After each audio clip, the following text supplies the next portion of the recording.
Hello, everyone, and welcome to Hymnology, a show about psalms, hymns, and spiritual songs, and the people who sing them. My name is Sawyer. So thank you for joining me today. Today, our guest is an author by the name of Rivers Houseal. Now, Rivers has recently published 3 books within the past couple of years. One being more of a fantasy book, fiction. The second one called Credo, which kind of explains the creeds, confessions, catechisms of the church. But what we're going to mainly talk about today is her newest book called Hidden in the Hymns.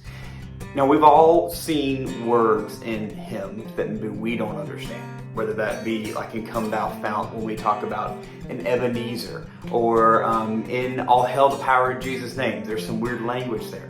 The list goes on of what songs might confuse us, but what Rivers does in her book is take some of those songs and expand them and explain the meaning behind them so that we can see the truth, which leads us to worshiping God more fully. So I hope you enjoy this interview with Rivers, but also I would like you to know that Rivers and her publishing house, Noggin Nose Press, has graciously offered the listeners of Hymnology a 10% discount on their next purchase on their website, nogginnosepress.com. So all you have to do on any purchase on their website, go in, type in Hymnology on the coupon code, and you'll receive a 10% off and also free shipping on your order. But I hope you enjoy this interview with Rivers Houseal.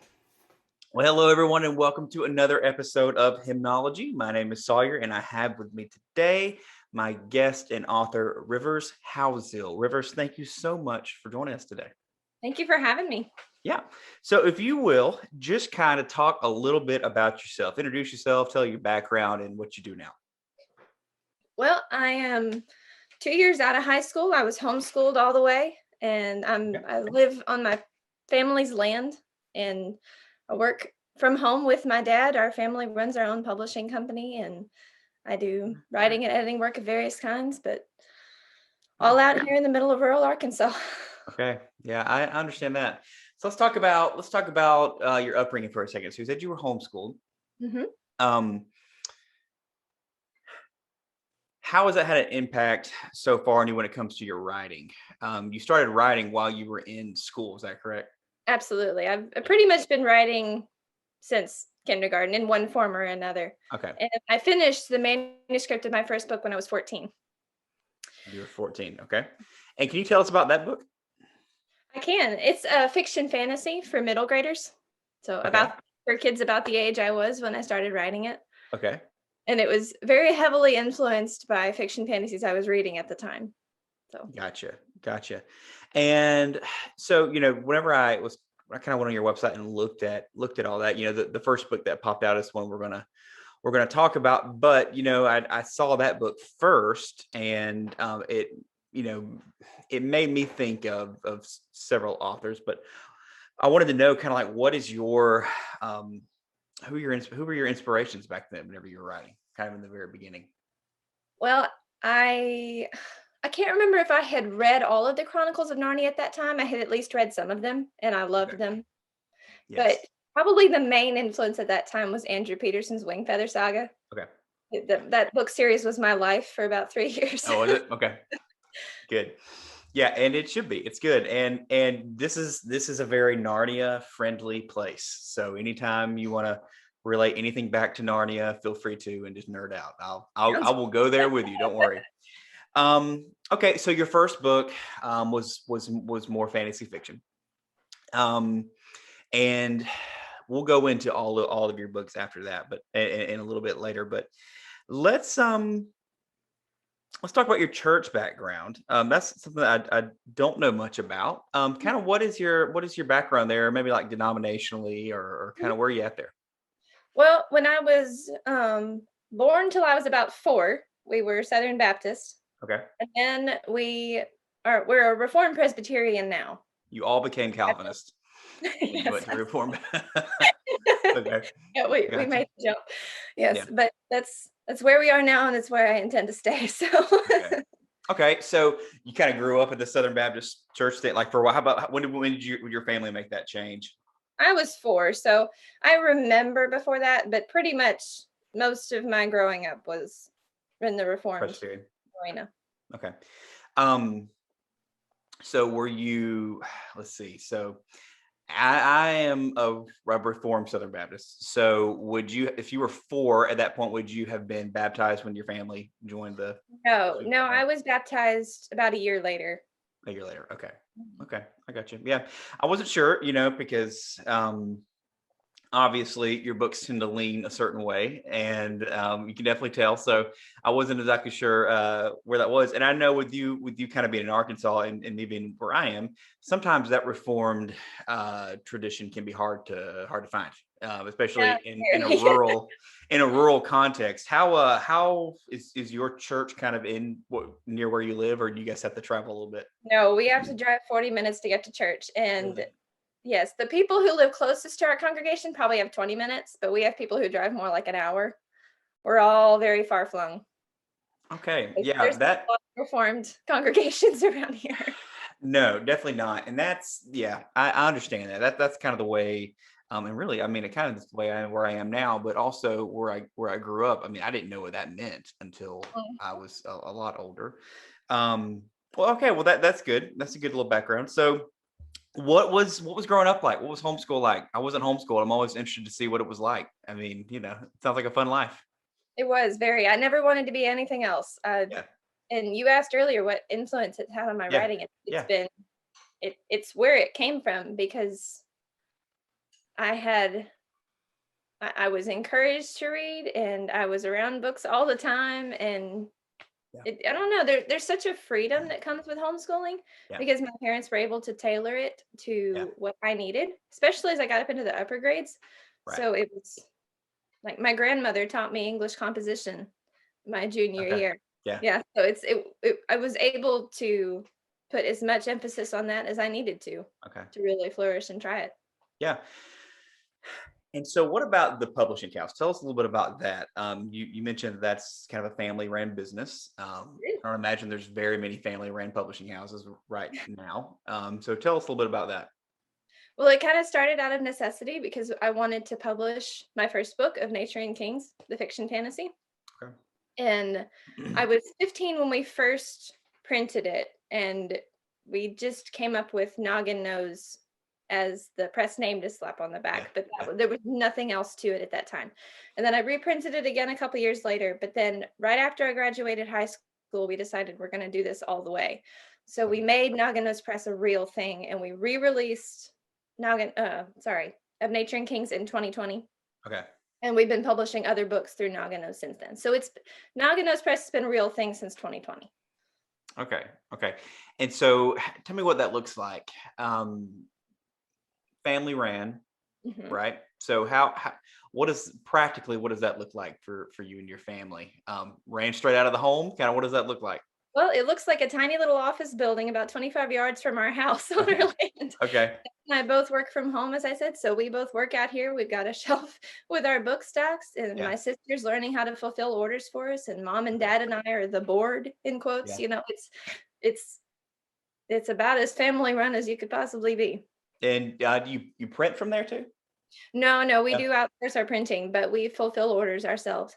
Our books are on all the major retailers, Amazon, Barnes and Noble, etc. But we have our own little store here that we fulfill from. Okay. And are you the only author in the family, or is that a family thing too? Currently the only author. Okay. Who knows what'll come because I have 5 younger siblings. So Okay. All the right. odds of one of them Are you the joining oldest? I am by a Okay. long shot, but the odds of one of them joining me are pretty good. So Okay. Well, good deal. You say by a long shot. By how many years? it's almost 6 years between me and the second one, and then they're Oh, all wow. one after the other after that. Okay, I got you. Yeah, my youngest sister is 15 years younger than me. So yeah, I understand that. There's not that many kids in between. There's only one more in between, but but yeah, I know what that's like. So well, okay, I tell you what. Let's kind of dig into this conversation about hymns. Let me ask you this real quick though. Which book came out first? Let me share my screen real quick so everybody can see. Um, see your nice website, by the way. Let's look at your books. By the way, let's talk about typewriters for a second. What's your deal with typewriters? I've seen that pop up every now and then. Yes. Oh, well, it's just a thing. Okay. That's all I can Okay. say.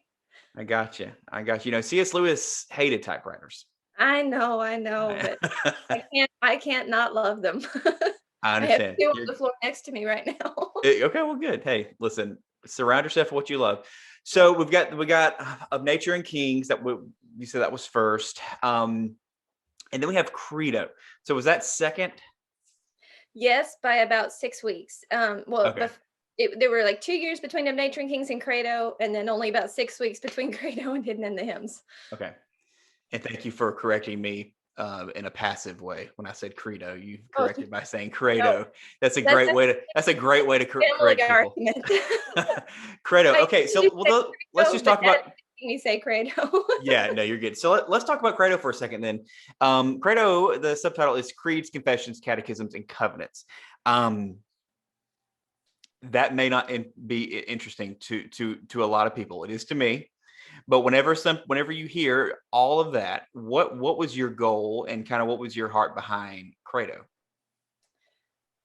Hmm.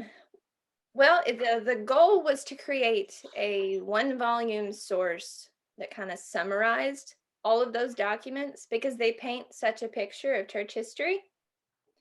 And you really have to understand church history through them because they they're the best record we have for some statement of beliefs.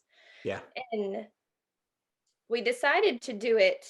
I think we came up with the idea in 2020, and it was because so many people were entering the Reformed congregations yeah, all of a sudden. And you'll see that most of the documents included in Credo are Reformed. yeah. And it was supposed to be kind of an introduction to Reformed church history at a glance. Okay, You could compare catechisms in these different catechisms in the same, you just flip with the flip of a page. okay. And so essentially, this book you have all these creeds included. And is there an explanation? I've not been able to read this one yet. Is there an explanation of each creed in the book, or kind of what's the format of this book? Every well, first off, in the beginning of the book, there's a timeline with Okay, all of these in order, plus other major events in church history to kind of put them in context at a glance. okay, But then at the beginning of each and every document, I wrote an introduction to kind of okay, explain what was the purpose of it, what was going on in the church at the time. Again, okay. all for the goal of introducing someone to this church history and putting it in context for them. Okay, yeah, and I think that is it's a needed thing. Um, I know personally for me, especially whenever you make that transition to a more reformed mindset, it can be a dangerous time period. I would consider you blessed considering you kind of were brought up in it, and I know that especially for a lot of people who are in ministry, that transition can be a dangerous time because I think everybody else should agree with them, and there's an angry period. But confessions and creeds and catechisms and covenants, all of these things together help put it into a nutshell of kind of, all right, hey, listen, you're not the only one to ever think this, like it'll humble you, but Yeah, also make you realize like there is more than just you. There's a community built right. around this, and you don't have to discover everything all by yourself. There are creeds, there are documents that the church has written over years to help out with that. Yes. um what's your relationship with some of these kind of things, with these creeds and confessions? Were you catechized as a child? Yes, but not with any of the catechisms in the book. Okay. To be honest, I don't remember the name of the one that they did teach me. I can remember a bunch of the questions, but I don't remember what it's called. It's not in the book. I know that. Okay. So until I was reading and editing the documents for this book, a lot of them I had never read completely. So Okay. I loved working on Credo because I was getting Yeah. to read those documents and things. Right. But obviously, everything we put in there, I would agree with. There are certain little things I would disagree with, like Okay. some of the on baptism, for Yeah. example, some Yeah. of the different. But we intentionally included documents from different Reformed categories, Reformed Baptist, Reformed Presbyterian, etc., because Right. we wanted to show that the differences are secondary and the unity is paramount. Yeah. And Yeah. we wanted to show the continuity Right. between all of them. Right. And you think you're done with the division kind of whenever you make that jump, but really you just jumped into more division.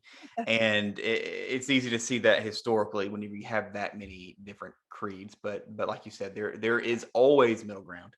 And I think that book will definitely help to see that. So let's go into our conversation about music and hymns and worship. So on this show, what in the beginning, what we were doing, what I was doing was I was breaking down just individual songs and going through them. But then that kind of turned into more of a discussion from people who sing them, or people who are devoted to them.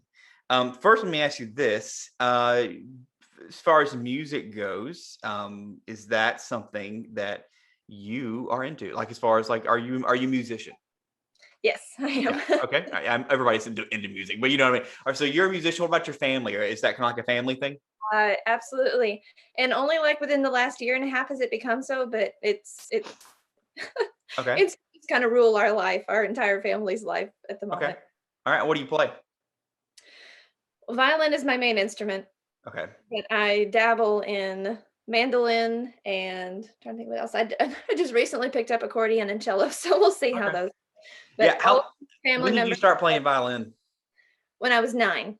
9. Okay. Okay. Well, cool. So let's see what this looks like. So most of your family musical, Oh, all of them. Okay. and everyone plays more than one. Okay. Good deal. So I'm assuming, if I turned this computer around, you would see more than the 3 that are in this room. How many instruments you guys have laying around in the house somewhere? Oy, This is when I just get to nerd out about people's guitars yeah, and instruments and things. it's probably at least 20. I don't even know Okay. what the count is right now, but it's a lot. That's a good count. Yeah. And one thing that I found is the instruments themselves are not the problem. It's the cases that are the problem. Yes, absolutely. You always have at least two cases per instrument. For some, you have a hard case and then you have a gig bag. And Right. like I have Yeah. a closet back here. In I have a bed. closet back here filled to the brim of cases. And I don't know. Yes. What nobody Yeah, wants a it's the key. guest in our house. Yeah, you can't get rid of a case. Well, Nope. okay, so that's where we start. Now, what does that sound like for your family? What is the genre of the Houseal home? Probably mostly bluegrass Okay, because we're involved with a local music school, okay, and that's what we play mostly okay, there. My dad and I both help teach okay, there, and so we're very heavily involved. And that's we come home and play what we play there. So okay, mostly bluegrass, little folk stuff, and okay, some old-fashioned rock and roll, but okay. Cool. mostly. So I had a discussion not too long ago, kind of about the compartmentalization of what we listen to, due to like things like Spotify and things like that, where everything is tailored to your sound and what you want to hear. So when people ask you, hey Rivers, what do you listen to? What do you tell them? Because I have a hard time with that. So what do you tell them? My Hmm. least favorite question is, hey, what's your favorite kind of music? I'm like, oh gosh. Yeah. Yeah.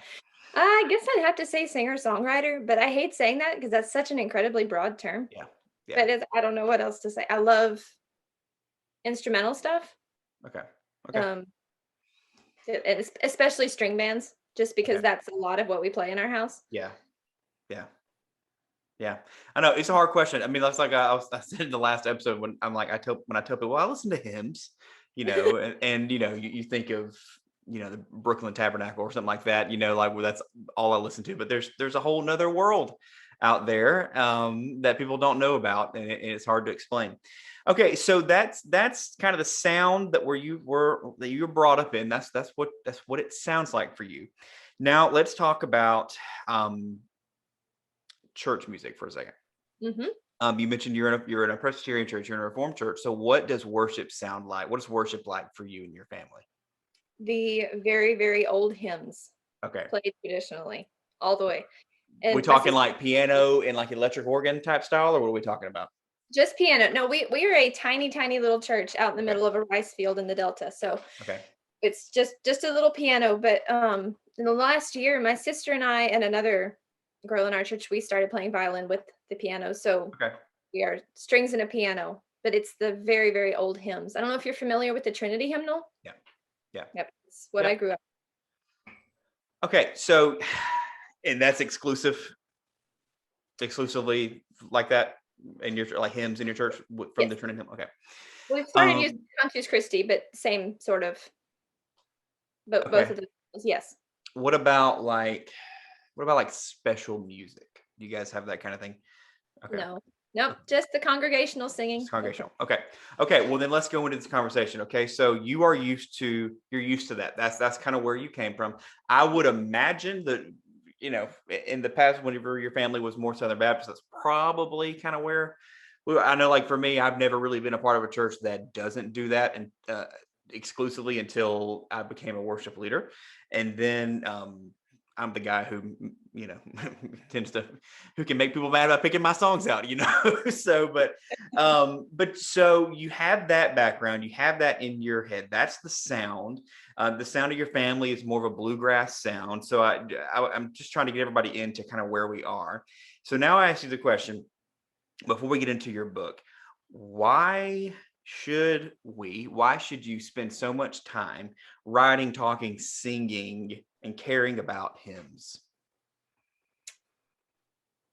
Because, and I'm going to borrow a phrase from one of my favorite authors who wrote the foreword for Hidden in the Hymns. He said, "The hymns taught us our theology and put it into our heart." Okay. And that's why I love the old hymns, is Yeah. because they got so well, and it benefited me as a child growing up with these. Yeah. They, you can remember anything if you put it to music. Right. Put your theology to music. Yeah. Right. That's and so many of the old ones did it so well. That's Right. why I love the old ones. Now let's talk about the word old for a second. Mhm. So I'm delicate when I talk about this because I don't know, people get touchy when we use the word old. Some think old as in like 1940s and 50s. And that is the idea of traditional music. I was speaking with Nathan Drake of Reawaken Hymns, and he made that point of, some people, when they think of hymns, they pretty much only think of like Gaither. I've And noticed that's that. it. Like, because he lives and like Victory in Jesus, like those, like that era. And maybe like I Saw the Light, I'll Fly Away. Kind of the 50s gospel-y type stuff. Nothing wrong with that. But when you say old hymns, tell me what you're talking about. Give me an example. Well, we have one that I put in Hidden in the Hymns that was written in the mid 7th century. Yeah. So, Yeah. and then, some of my favorites are probably from the 18th century. I think that was a very good period Yeah. in church music. Yeah. But no, I'm talking about when I say old, I mean the entire realm of church history going back a Okay. thousand years, or more. Yeah, and I think that is I want to do an entire episode on that concept, but I don't know how to do it yet. Because I want everything to build up the church and not dissect it. Um, so what value is there in going back that far? I mean, there's out of all the songs that have been written since the mid 7th century, why is there value in going back that far? And what song is that, by the way? I think it's called Alleluia, and I think that's all it is. It's Okay. Be the Venerables hymn on the Ascension. Okay. Okay. All right. So why go back that far? Why not? The Okay. hymn is there, and it's beautiful, and it's worth remembering. So why would we forget about it? That was the best answer I can give to that. Okay. Okay. It's worth remembering, Let's talk C.S. Lewis for a second. right? He talks about, and this has been brought up on the show before, but he talks about chronological snobbery. And it can go both ways, right? So that idea can go both ways. If it's new, it's better. If it's old, it's better. How do we, as a church, how do we kind of navigate those waters? I as a worship leader, I'm a blended worship leader, like all good Southern Baptist churches should be, because we got all kinds of groups, and everybody wants what they want. So when it comes to the conversation of old and new, and your answer is why not? I would imagine that there's many on the side of, well, we need to do all new, or we need to do this era. Their answer could be why not too. So what is the value in maybe taking a little bit of everything, like good hymns like Getty music Mhm. and Absolutely. Boswell hymns, but also going back, to like you said, to way back in the day, or Luther hymns, or Gaither hymns. Like what's the value in taking all of this together, and giving it to the church? And I think the reason I say why not is just that, it's not looking at the old hymns, and by old I mean, the ones from centuries and centuries ago, Yeah. as if they're the only ones that will ever be useful to the church. No, there was a day when Jesus, lover of my soul, was new. There was a day when Psalm 51 was new. Yeah. It's not how old it is. It's an objective looking at the content of the hymn, Yeah. which is why I love the Getty's hymns and Yeah. things from that from today, because they have, just as those old ones do, and I appreciate so much, they have beautiful theology, beautifully stated. Yeah. But there are many hymns, and I encountered some when I was looking for material for Hidden in the Hymns. Many hymns from centuries and centuries ago that it's okay to let that one fall by the wayside. It wasn't Yeah. the cream of the crop, Yeah. and there are a lot of those today as well. So it's just an objective looking at what's in the hymn's content. It's not about the age of the hymn. And that, you mentioned things kind of falling away, and I think that's what we lose when we stop publishing hymnals. A hymnal was meant to thin out the crop. It was, we're going to start here, and then we're going to make another one, and then we're going to make another one until we get down to what we want. And um I understand. Well, like, we don't use a hymnal like in our worship service, but I definitely use one to select the music. Do you know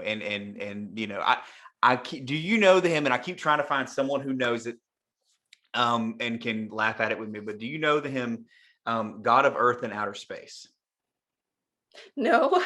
Okay, somebody's going to get there at some point. So it was in the Baptist hymnal of 1981, and it was like, but it was like written in like the 70s, and so, like, but it's gone. Like, it was in one hymnal, and that's it. And there's a reason for that, because it was so contextual of like man on the moon kind of thing. Uh-huh. Um, God of earth and outer space, God of wonder, God of grace, bless the astronauts above, like that whole kind of thing. Like, we probably don't need to sing that anymore whenever Jeff Bezos is flying people up into space and coming back down in like 5 minutes. So you have a point. We need to weed these things out as we go. And let's talk about going backwards on the things that hung around. So let's talk about your book.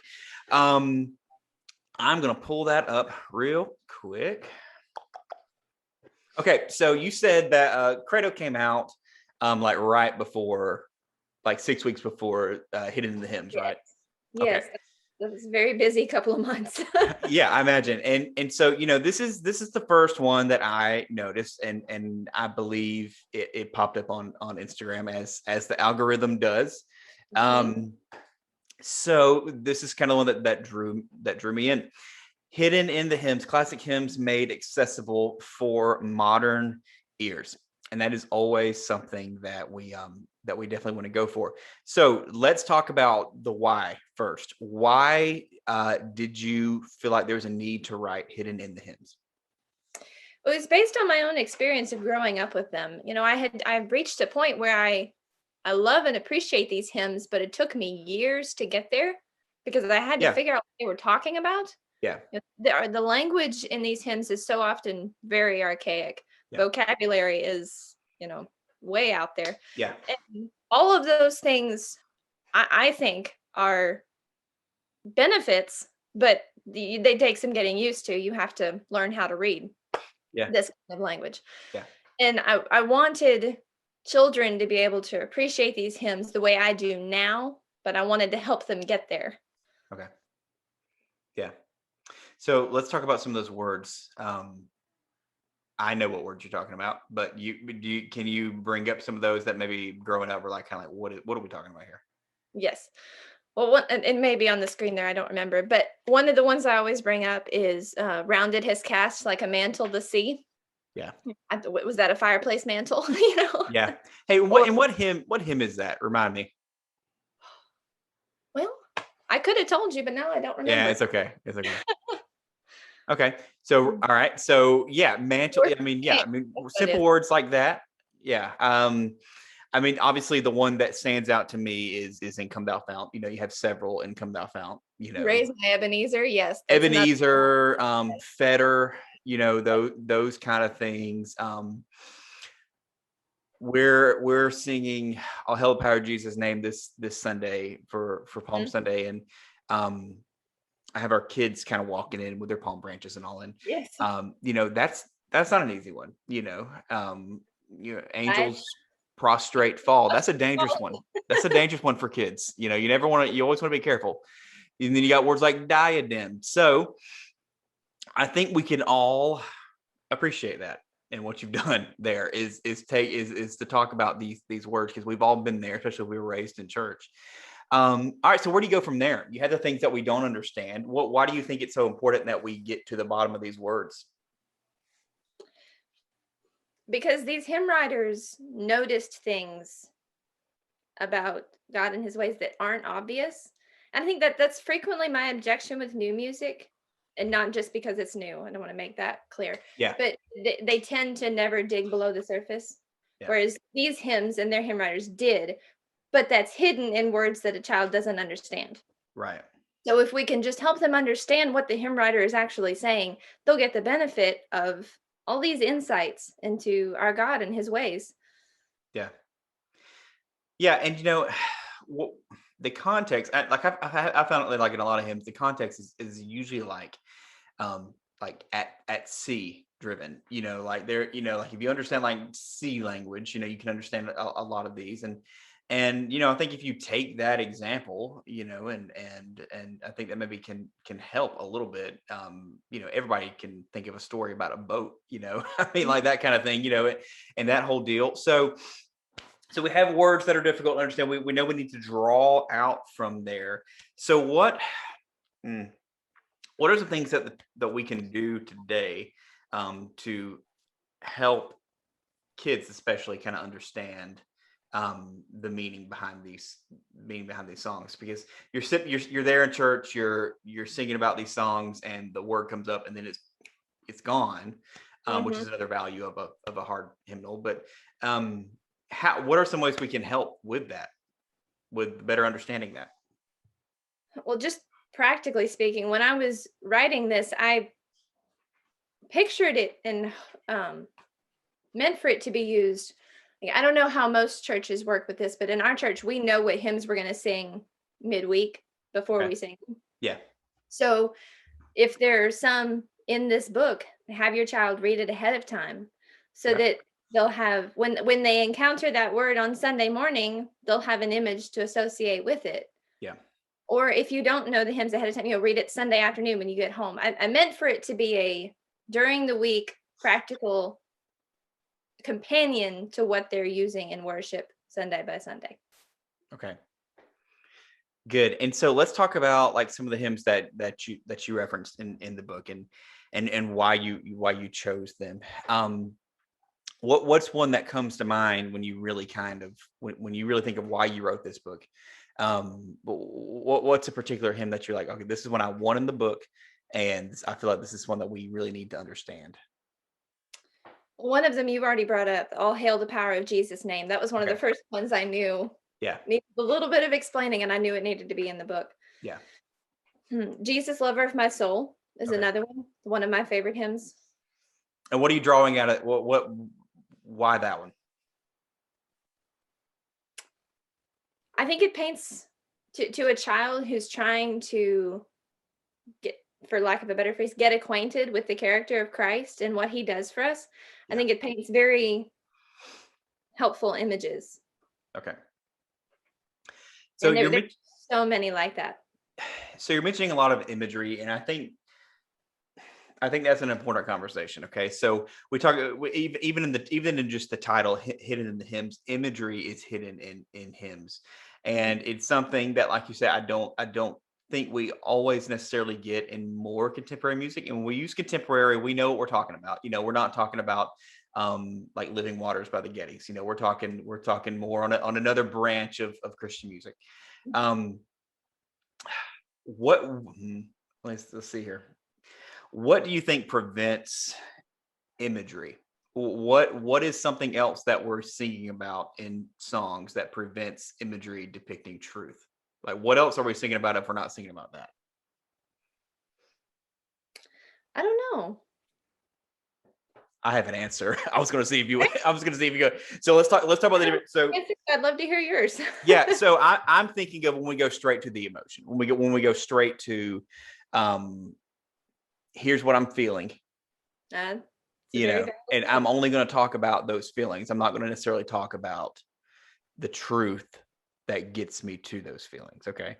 So, and I think that's kind of where your book is going. And so how can Hidden in the Hymns serve a couple of groups of people? Let's start with just the one in attendance, the one in the congregation. How do you hope that this serves the church goer? Well, and the way I mentioned earlier, having the children make these hymns, the hymns that they'll be using on Sunday, more a part of their weekly life. Okay. And the more time they spend with them, the more familiar the hymns will become.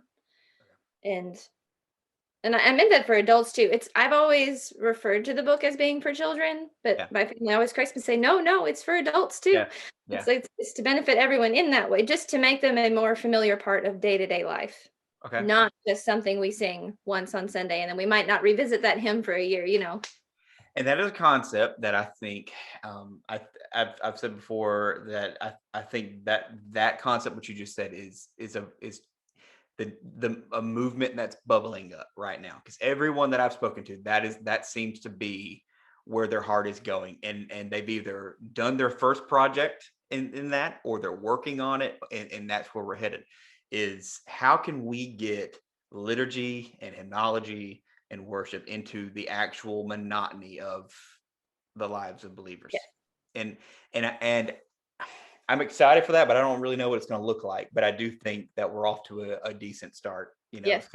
It's kind of like in the beginning of COVID, nobody knew what they were doing, but we were doing something. Yes. So we're as long as we're doing something, we're trying to get this figured out. Okay, so what? And this is really more for like my point of view.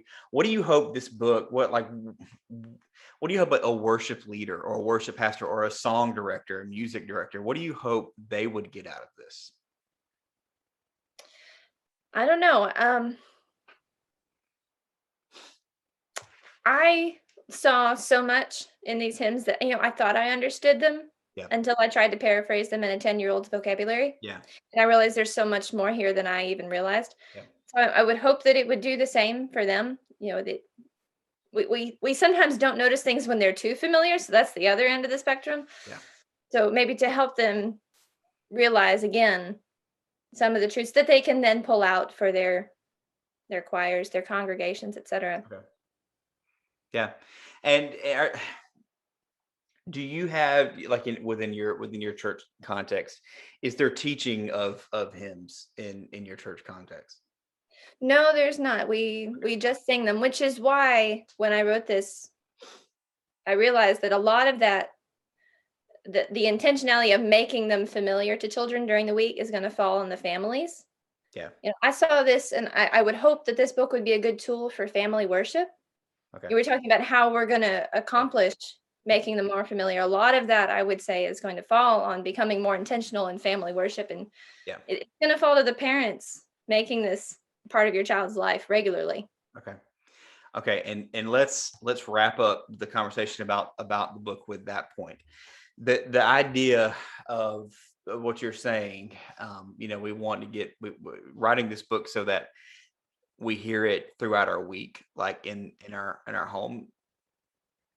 I know that there was a point for me growing up that there was a certain sound and a certain type of song that I heard on Sunday mornings that I never heard throughout the week.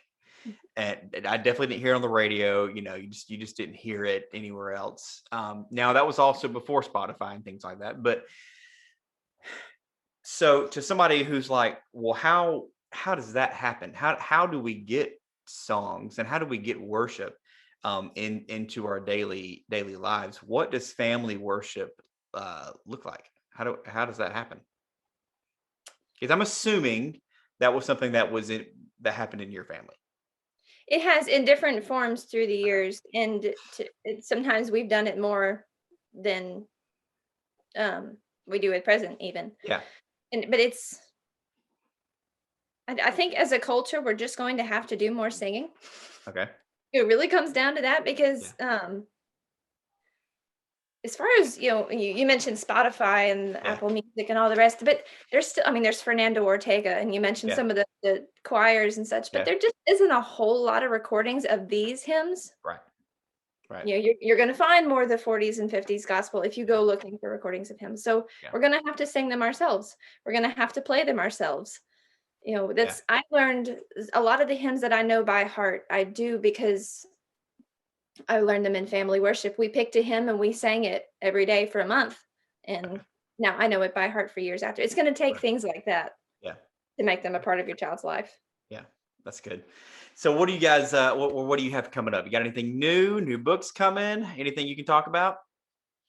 Well, we have another book hopefully coming out in the next month or two that I'm not going to say a whole lot about yet. I can't just yet, but I won't be the only author of Noggin Knows anymore when it comes out. Okay. Is it weird that I'm excited about that? Yeah, that's good. No, that takes pressure off for sure. I won't have to write it. That's right. That's right. Okay. So if you want to keep up with Rivers and Noggin Knows, Noggin Knows Press, be sure to follow them. You have an Instagram, you have Facebook, you have your website. Any other ways they can keep up with you? Well, if they go to our website, we have a mailing list. That's the surefire way to hear our announcements, etc. But Instagram and our mailing list are probably the best ways. Okay. Good deal.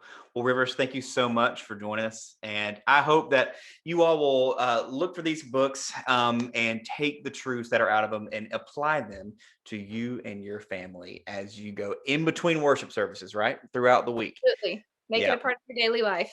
That's right. Well, Rivers, if you'll hang on after we get done recording, but I want to thank you so much for being with us today.